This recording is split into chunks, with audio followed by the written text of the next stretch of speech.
Alright guys, we're just gonna get right into the video. I don't have a plan of what I'm gonna talk about. I mean, I know I'm gonna talk about borderline personality disorder, but I don't know like what direction it's gonna go. I've watched a lot of doctors on YouTube talk about theories that they have, debunking theories that are like currently up to date right now in the DSM-5 or 6. I don't know which one we're at right now. So I watch a lot of doctors talk about, you know, what they agree with and what they don't agree with. I'm diagnosed with borderline personality disorder, by the way. And when I watch these doctors, sometimes what I hear them say, I think is just hard for me to hear, so my brain like denies it.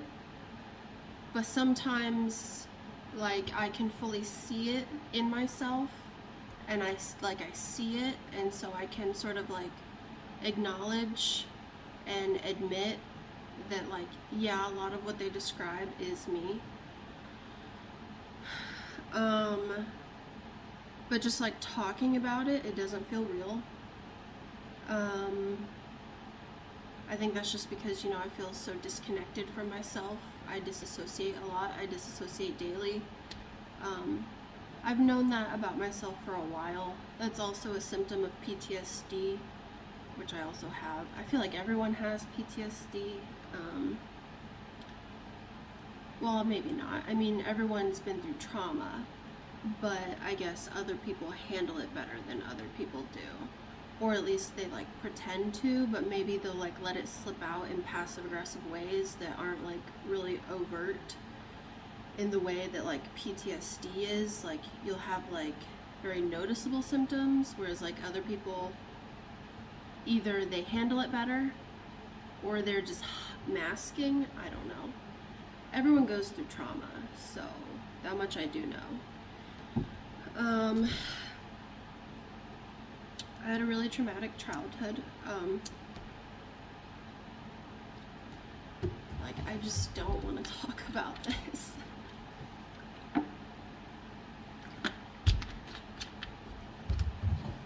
Like, I feel like I'm being real, and that's not something that I do very often.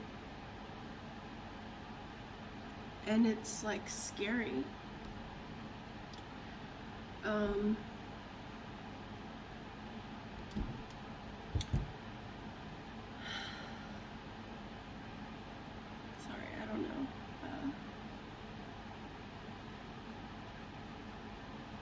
I'm gonna pause this while I gather my thoughts. Okay, so I wasn't actually able to gather my thoughts. I get brain fog a lot. But I have an associate's degree in psychology. I didn't really retain a whole lot of it, just being honest. College really isn't shit. I mean, maybe if you're going for something very specific, like you want to be a doctor, or like just something very specific. A lot of what I know is through research that I did on my own time, not really what I learned from in school. I disassociate a lot in the classroom, so I didn't retain much. But I feel like, you know, I've posted like 25 videos on my channel so far, and I just feel like I haven't given you guys a very good representation of what I'm like.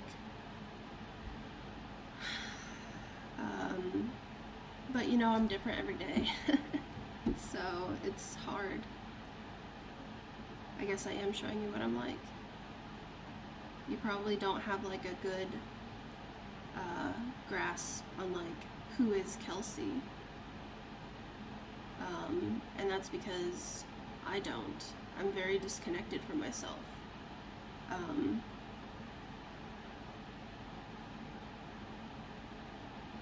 I think that, like, you know, as I continue to do therapy and heal, I'll look back on these videos and I'll be able to see the like discontinuity, or whatever the word is, because I definitely see that in myself. I do.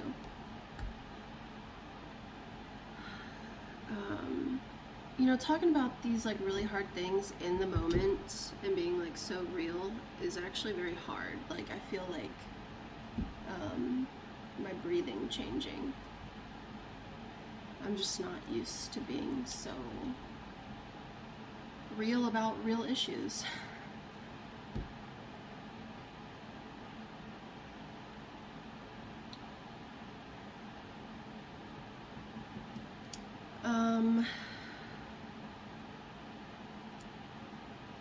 So I'll just talk about like what I've heard doctors say about my disorder and what I agree with and what I don't, coming directly from a person that is diagnosed with this disorder that they talk about. Dissociation, yes. A sense of detachment, extremely. Disorganized attachment style, yes. Fear of abandonment, yes. Does my, like, do I have hypervigilance to the point where, like, I'll perceive rejection in areas where there probably isn't any? Yeah. Although, here's, like, a little piece where I don't fully agree with that, because I do believe that, like, what we perceive is real to us. And I was watching this one doctor literally last night, and the way he explained my disorder was so beautiful. I might tag him in this video, I don't know. I really don't know how to do like editing and stuff like that. I'm like so behind technologically. I don't really pay attention to this shit. But that's besides the point. What was I saying? Oh, he was basically just saying that,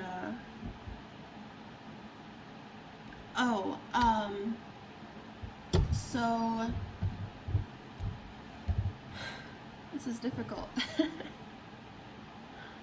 I just feel like there's so many emotions that I've, like, bottled up for so long, and if I even try to, like, connect to them, it could be very explosive, and I just, like, that's scary. So he was basically just saying that, God, I don't remember what he said.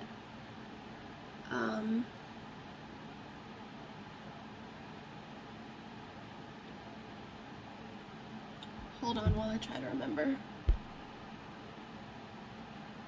Okay, I remember. So he was just saying that it's sort of like a hypervigilance thing. Basically, like in normal people, right? No one's normal, but you get what I'm saying.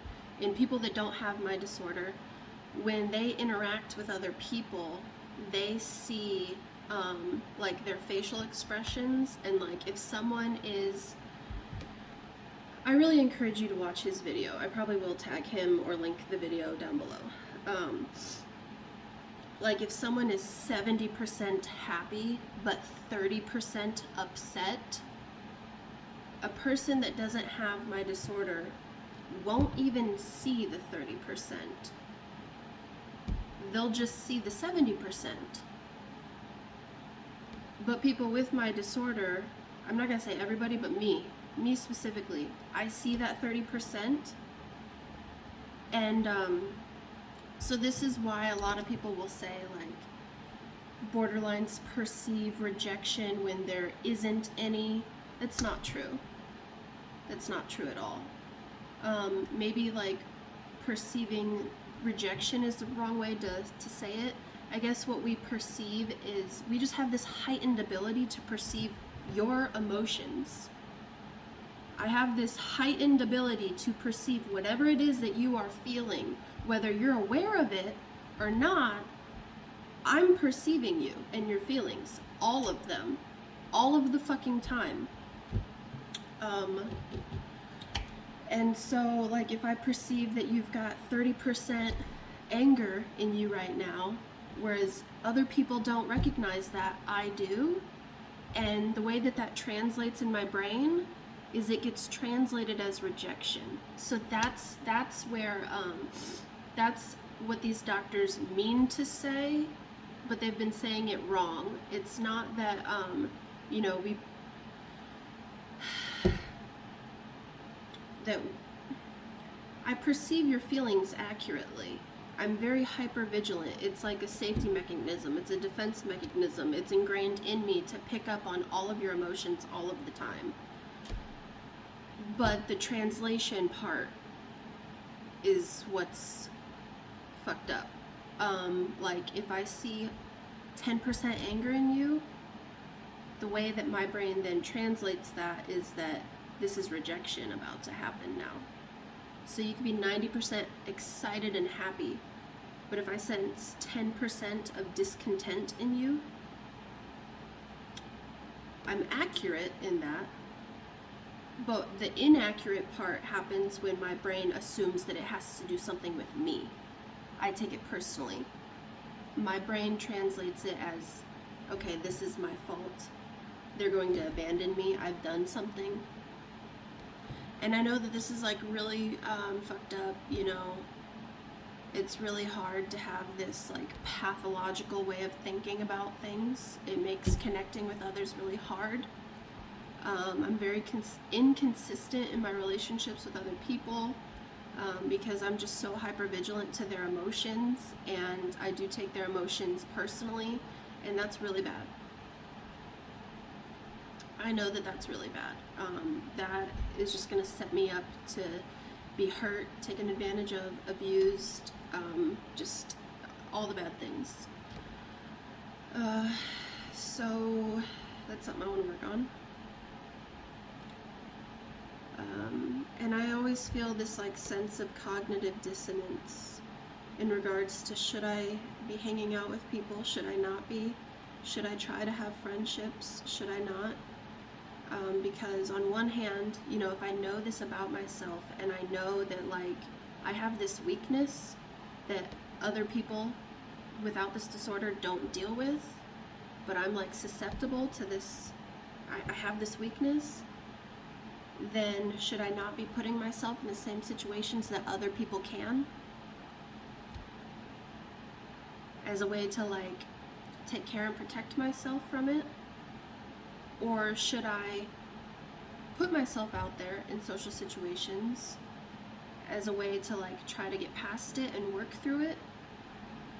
And this is something that I think about almost daily, and I really don't know how to answer my own question. I don't know what's right, what's wrong. I think probably both is the answer. I should probably do a little bit of both and just like constantly pay attention to like how it's making me feel, and just take a break if I need to.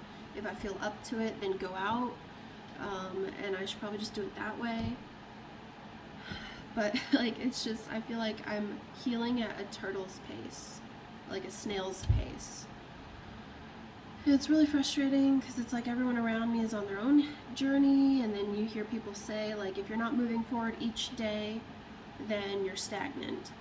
And I've got days where like, to the outside eye, it doesn't look like I'm moving forward, but internally people have no idea what I'm going through. And that's not to sound like bratty or like victim mindset. I don't know what you might think of that, but it's the truth. Like I might stay home every single day for like a week or even 2 without leaving. And people might look at that as, well, you're not growing, you're just doing the same thing every day. Okay, my actions might be the same every day, but my thoughts and my feelings aren't. Like my thoughts, almost I feel like my morals, my beliefs, and my values are changing every single day, and I don't know like what that is. I don't know if that is a part of borderline personality disorder or not, but it's definitely something that I struggle with, so I don't know what that is. If you know the answer to that, comment down below. Is questioning your morals, your beliefs, your values, your goals, is that, like questioning them every other fucking day, is that a part of BPD? I guess it probably is, because we have such discontinuity and we're so detached from ourselves. That's another thing that this doctor said. I have to tag him in this video. I just have to. Or link his video in the description. I've only got like 30 subscribers, so if I link his video, no one's gonna watch it. So if I actually want people to watch this video right now, I should probably just tag him. But anyway, he said that everything a borderline does in regards to having goals, I don't remember exactly what else he said word for word, but like, we'll just talk about goals for a second. In regards to having goals, making goals, setting them, achieving them, in regards to that, I think my ring light is dying. Yeah, it is. Oh well. In regards to setting goals, he said that, and this hit deep, like, I damn near agree with it. I'm not going to say 100%, but that could also just because I'm in denial. I'm not sure. I'm going to have to think on that more. But he said that people with borderline personality disorder, when they are thinking of what goals they want to make, not even like completing the goal, but like what goals they decide to have for themselves. Like step one, what goal do you want? Step one of making the goal for borderlines, it's not even our goal. It's not even what we truly want. It's this like pathological thinking that we have. It's like, I'm gonna set whatever goal I think would, I don't remember how he described it, but basically we set goals, or I set goals that I think would please people around me. I set goals for myself that I think would put me in a position where I'd be the least likely to be rejected or abandoned. I make goals where, like, that's the intention behind the goals that I set for myself, is with the intention to not be abandoned or rejected. And that's problematic. That's like not good at all. That's very bad.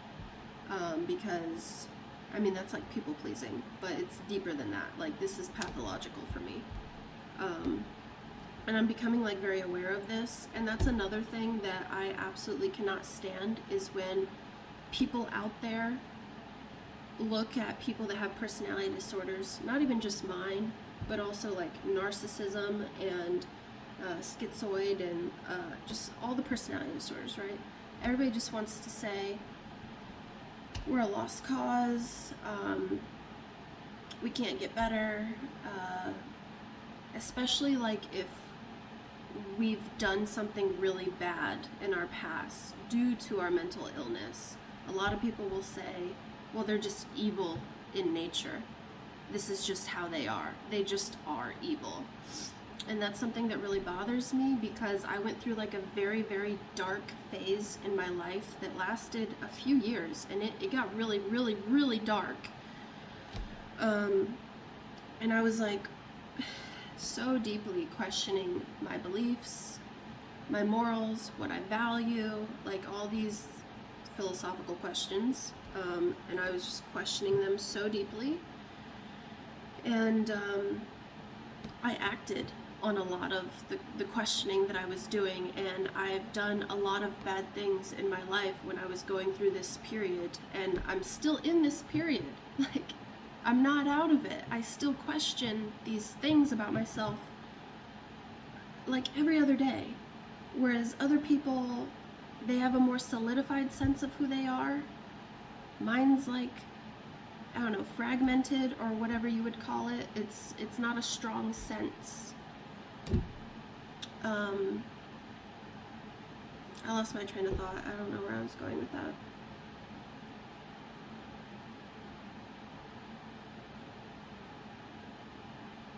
I don't know, but it's just important to understand that actions, a lot of people will say that your actions define you. I disagree with that. I believe that, I think I believe I mean, I don't know if I'm saying this because I'm biased or what, but I think that, you know, when people are trying to find themselves and they're on that journey of trying to connect with who they are, there's going to be a lot of trial and error, and that trial and error can hurt other people. It just can. But I don't think that a person's actions should define who they are, because everyone makes mistakes. And I've done a lot of bad things. A lot of bad things. I will probably make an entire video. I'll probably make multiple videos just going in depth and explaining all of the bad things that I've ever done in my life, the reason why I did it. You know, like, just go in depth of why I did it. I'm having a better understanding of the reasons why I did those things. I'm about to be 27 in a couple of weeks, and I'm not like as impulsive and like risky behavior as I used to be when I was younger, and I don't go out as much anymore. I keep to myself, and that gives me a lot of time to think about things in depth, and so I can look back on my past and try to make sense of it the best that I can. Another thing I want to do is just take full accountability, and that's probably gonna make a lot of people mad. Like, I've hurt a lot of people in my life, a lot. People that I was close to, friends, family, relationships, but also complete strangers. I've hurt a lot of complete strangers in my life. So I will make a video on my thoughts I was having leading up to doing the things that I did, and also the reason why I did it, and like how I felt while doing it, and what I learned from it, and how I feel about it now. I'm just going to make a whole video about that, and there's going to be a lot of videos about it because I've done a lot of bad things to a lot of people. And that's another thing. Should we regret anything that we've done in our life? Because for me, I don't know what definition you have of regret, but the way that I think about regret is like, if I regret doing something, that means that like I also regret everything that I've learned from it. And so it's just kind of hard for me to say that I regret doing something, even if it's absolutely horrible, because that would also mean that I regret what I learned from it. And I also believe that everything happens for a reason. Maybe that's biased, maybe that's just me trying to have some sense of hope, to believe that everything happens for a reason. So to like say that I regret something from my past would basically be me going against having that sense of hope that everything happens for a reason. So that's just like another philosophical question that I have a lot of cognitive dissonance about every other day. So yeah, I feel like this video's pretty long. I'm gonna try to wrap it up. I just want to reiterate that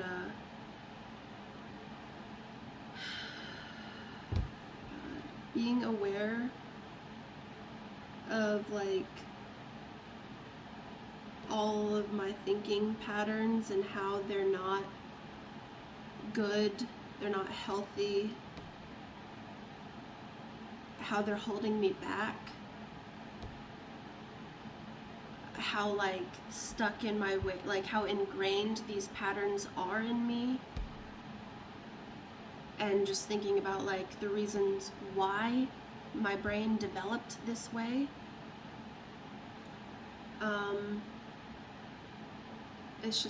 It's a lot to take in. And I know you guys can't see like what I'm doing with my hands a lot, but I'm like just grounding myself as I'm talking about this. And you know, I can feel my breathing in my chest just talking about it. But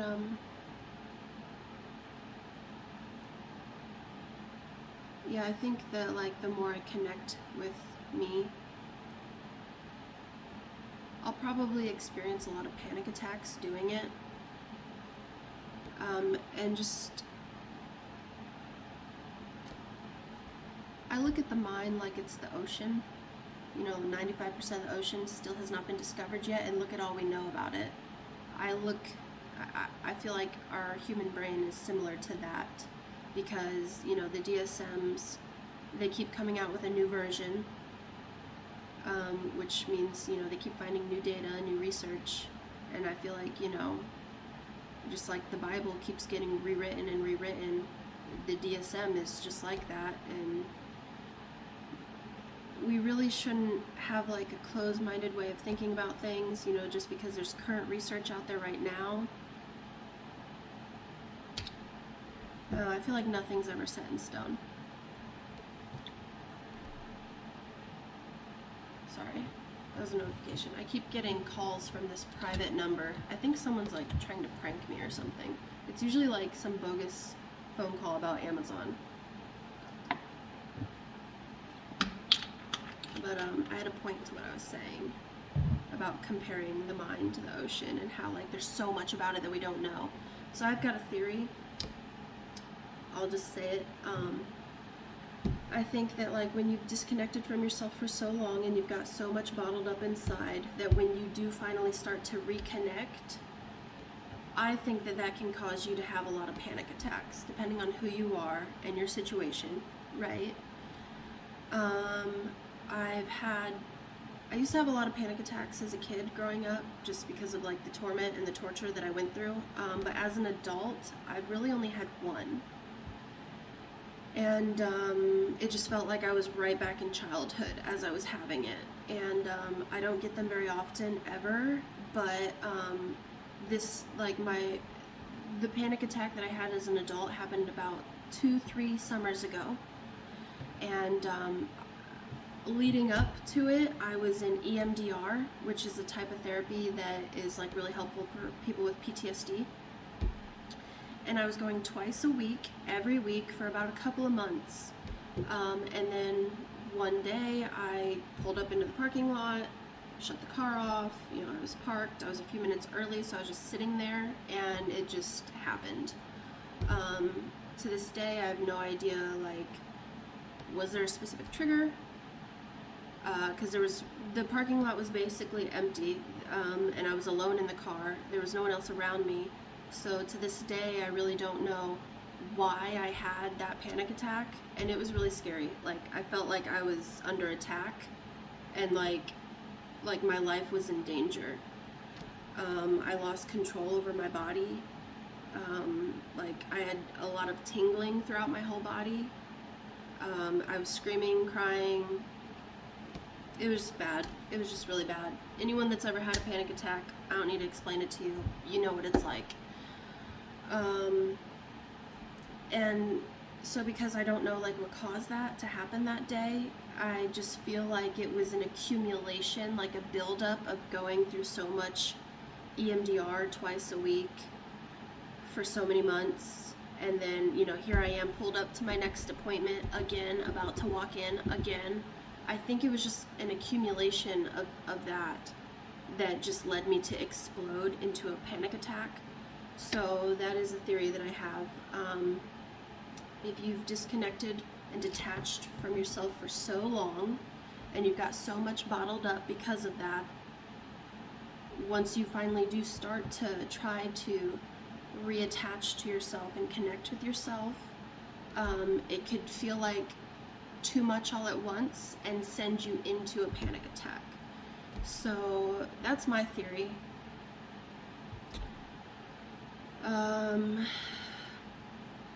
And yeah, I'm gonna make more videos, you guys. If psychology and understanding personality disorders intrigues you in any way, please consider subscribing to my channel. It really does help me. I'm gonna like try to teach myself or find someone that can do it for me, figure out how to like edit videos so that they look better, because I'm really not good at that kind of stuff. But just have patience with me, please. They'll get better one day. You know, I'm just here to be real and raw. That's what my channel's about. That's what I'm here to do. I feel like a lot of like anxiety in my body right now as I'm talking to you right now. And you know, this is for me. I'm doing this for me, but also other people that don't like have a clear understanding of like why people have personality disorders, which I didn't even get into the reason why. Like, there are some people out there that are born with personality disorders, but a lot of people aren't born with it. What usually happens for the most part, okay, for the most part, not everyone, but for the most part, is, you know, you're a child, you've got a child's brain, and this child's brain is trying its hardest to develop, right? Now, if you put this child into reoccurring trauma that happens every single day, and also they can't escape from it. There's no escape. I ran away a lot growing up. Like, I ran away a lot. I can't even like explain how many times I physically packed my little Barbie suitcase, waited till I heard my parents snoring, and snuck out the front door. I did that a lot. But it never worked. I always ended right back under their roof again. I'm not going to get into it in this video, but I'm just going to say that when you don't have a physical escape, right, you've tried to physically escape and you just can't, obviously, because you've got like 2 grown-ass adults and you're like 5.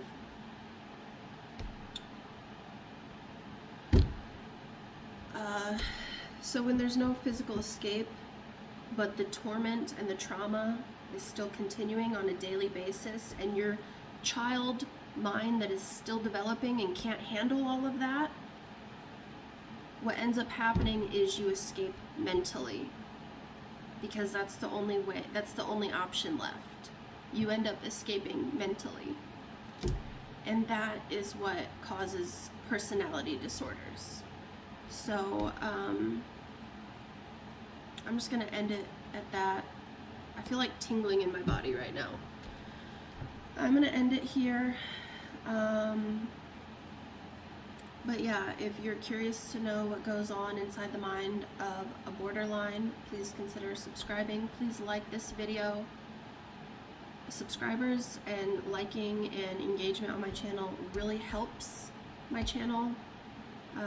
I'm not stable enough to hold down like a 9-to-5. Like, I'm literally trying to make my money on YouTube because I can do it when I want. Like, I can do it when I want, which is something that I need. I need that. I cannot do a 9-to-5. I just simply cannot. So, now you're probably wondering, well, then how do you afford your bills? Da da da da da. I'll make another video about that. Just know that, like, I'm so sorry, but it does come out of your tax money. It does. All of my bills that I pay, like my housing situation, the food that I eat every day, it comes out of your tax money that you pay out of your paycheck. So if you want that to stop anytime soon, please consider subscribing to my channel. Like, I make good content that's good for the world at my expense, but also like it helps me heal slowly. So I'm gonna end it here. Okay.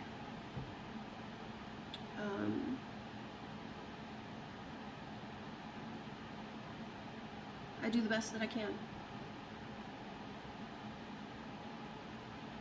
And people out there that, you know, want to say that I'm an evil monster. Shame on them. Shame on them. That's their problem, not mine. So, I feel like I've said I'm going to end it like 10 times. Okay. Bye, guys. I hope that I see you again. And just take care of yourself and know that everyone's healing journey, it's perfectly okay if it looks different.